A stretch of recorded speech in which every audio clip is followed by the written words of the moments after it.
Madam मुझे बताइएगा कि उस दिन आपकी एक वीडियो वायरल हुई जिसमें आप ज़हीर अहमद की मदर से सवालात कर रही थी। क्या जज्बात है, क्यों आप उनसे सवालात कर रही थी? सवालात नहीं थे, वो मेरे जज़्बात थे। और वो मेरा ख़्याल है कि जो भी इस दुआ ज़ारा के केस को जानता है, वो हर माँ के जज़्बात थे, हर बहन के वो जज़्बात थे जो उस वक़्त मुझे उसको देख के आए।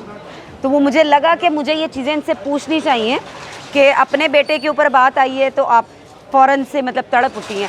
तो जिस माँ बाप के 2 महीने से बच्ची आप ले के निकल गए, वो उनको तकलीफ़ नहीं है जो सड़कों पे रुल रहे हैं, रो रहे हैं, पिट रहे हैं, कोर्ट कचहरियों में धक्के खा रहे हैं, तो उनके कोई जज्बात नहीं। अच्छा, मदर के साथ साथ आपने दुआ ज़हरा से भी बात की है, वो बताएं क्या बात हुई थी आपकी दुआ से? दुआ ज़ारा जब बाहर निकली है कोर्ट रूम से, मैं भी कोर्ट रूम के अंदर थी जब निकली है, तो वो बस मुझे लगा कि इसको वो बात पता होनी चाहिए कि दुआ ज़ारा आप एक गैंग में फंस गई हो।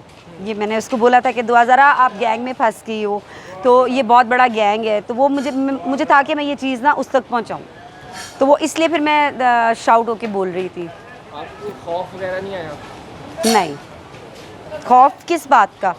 मैं खौफ सिर्फ अल्लाह का है।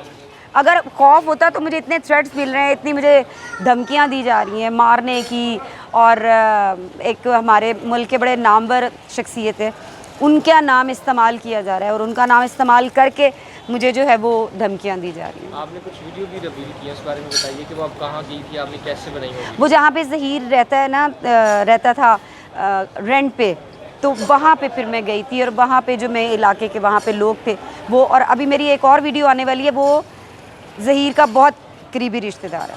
आप क्या समझती हैं कि कौन सी साइड ठीक है, कौन सी गलत है? ब्रीफ करें कोई थोड़ा सा इसको। देखिए, अभी अगर साइड की बात करें तो साइड तो ऑब्वियसली सबको नज़र आ रहा है कि ज़हीर की गलत है। वो इसलिए कि देखें, अब सब ये लोग कहते हैं ना कि बच्ची खुद आई है। चले हम एक सेकंड के लिए मान लेते हैं कि बच्ची खुद आई है, लेकिन अगर ये लोग अच्छे थे तो ये बड़ेपन का मुजाहरा करते।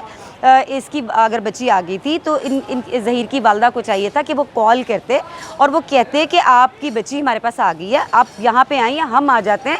तो अगर बच्चे एक दूसरे को पसंद करते हैं तो हम एक म्यूचुअल अंडरस्टैंडिंग के साथ बैठ के तो बात कर लेते हैं। तो ये तो नहीं है ना कि आप कह रहे हो कि जी बच्ची ज़िद कर रही थी, मैंने जाना नहीं है।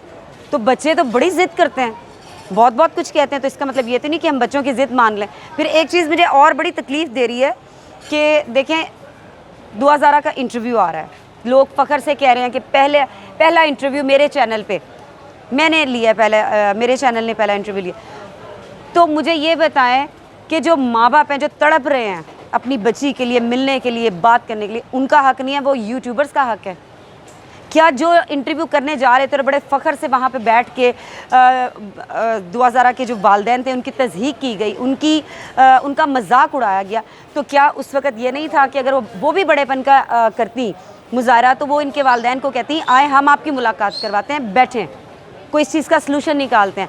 लेकिन नहायत ही कह लें कि वल्गैरिटी को वहाँ पे प्रमोट किया गया, तज़लील की गई एक माँ की, एक बाप की। अच्छा, उस इंटरव्यू में दुआ ज़हरा बड़ा इत्मीनान के साथ सवालात के जवाब दे रही थी। वो कह रही थी मैं अपने पेरेंट्स के अगेंस्ट नहीं हूँ, मैंने शादी लव मैरिज की है, मैं बिल्कुल ठीक ठाक हूँ। तो उससे क्या माँ बाप को तकलीफ नहीं हुई होगी? बहुत तकलीफ़, देखें, हमें तकलीफ़ हुई है जब हमने इंटरव्यू देखा है, पूरी अवाम को तकलीफ़ हुई है, तो वो तो फिर माँ बाप थे, क्या उनको तकलीफ़ नहीं हुई होगी? तो फरहान साहब, आपने तो बहुत करीब से उनके साथ वक्त गुजारा है, दुआ ज़ारा की वालदा के साथ, दुआ ज़ारा के वालिद के साथ, तो मेरा ख्याल है कि आपने उनको बहुत ज़्यादा तकलीफ़ में देखा होगा, आप महसूस कर सकते होंगे कि वो किस तकलीफ़ से गुजर रहे हैं। आखिर में बता दें कि ये आवाज़ अब कब तक उठाती रहेंगी, क्योंकि जब तक भी आ रहे हैं, जी मसाइल भी आपको देखने में, जब तक इंसाफ नहीं मिल जाता और जब तक दुआ ज़ारा वापस अपने वालिदैन के पास नहीं आ जाती। क्या करेंगे मज़ीद इस केस के ऊपर? जहाँ तक हो सकेगा हम करेंगे, हम जितना हो सकेगा इसके लिए आवाज़ उठाएंगे। और मैंने आपको बताया कि मेरी अभी एक और वीडियो आने वाली है, उसके अंदर बहुत सारे इंकशाफात होने वाले जो इनके ही रिश्तेदार कर रहे हैं।